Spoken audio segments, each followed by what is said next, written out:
రవి వాళ్ళ తాత రాత్రింబవళ్ళు కష్టపడి పనిచేసి రూపాయి రూపాయి కూడబెట్టి మొట్టమొదటిసారి నాకు చేయించిన బంగారం ఎంత కాదనుకున్నా ఇది రవికే చెందాలి. ఇది ఇలాంటి పరిస్థితుల్లో బయటికి రావాల్సొస్తుంది.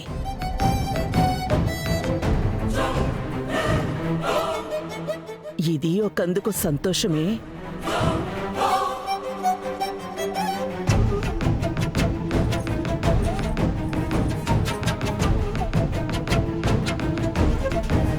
ఆపండి.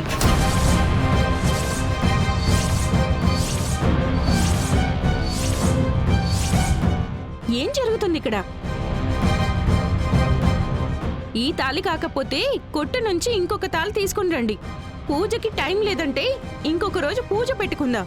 అది కాదని అది మీ తాళి.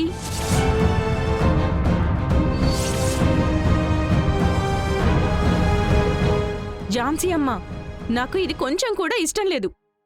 మీ తాళి నాకు వద్దు.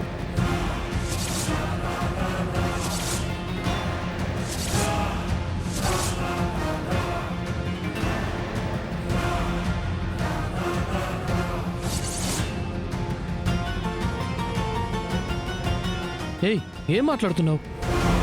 ఝాన్సీ అమ్మ తాళి దక్కడం అంటే అదెంత పెద్ద భాగ్యమో తెలుసా? అదే నువ్వు వద్దని చెప్తున్నావా? శేషు, కావాలంటే మీ చెల్లికి రేపో మాపో పెళ్లి చేస్తారు కదా, అప్పుడు ఈ తాళిని మీరే యూజ్ చేసుకోండి. నాకు ఈ తాళి వద్దు.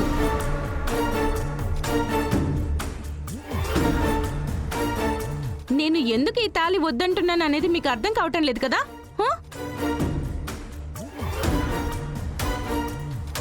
మీరు పెళ్లి చేసుకున్న కొన్నేళ్లకే మీ ఆయన చనిపోయారు కదా.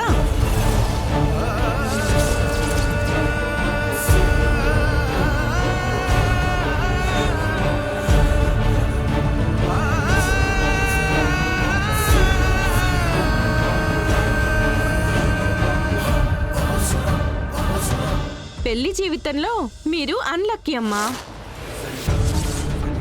అలాంటప్పుడు మీ తాళి నా మెడలోకి వస్తే నాకు అదే పరిస్థితి రాదు అని నేను భయపడడంలో తప్పులేదు కదా. నోరు మొయ్యవే. ఏయ్, ఎవన్నావు? ఎవరిని పట్టుకుని ఏం మాట్లాడుతున్నావు?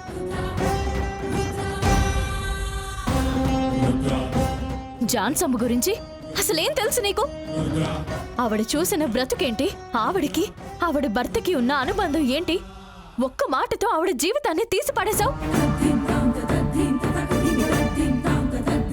ఆవిడ గురించి అసలు మాట్లాడడానికి నీకేం అర్హత ఉంది?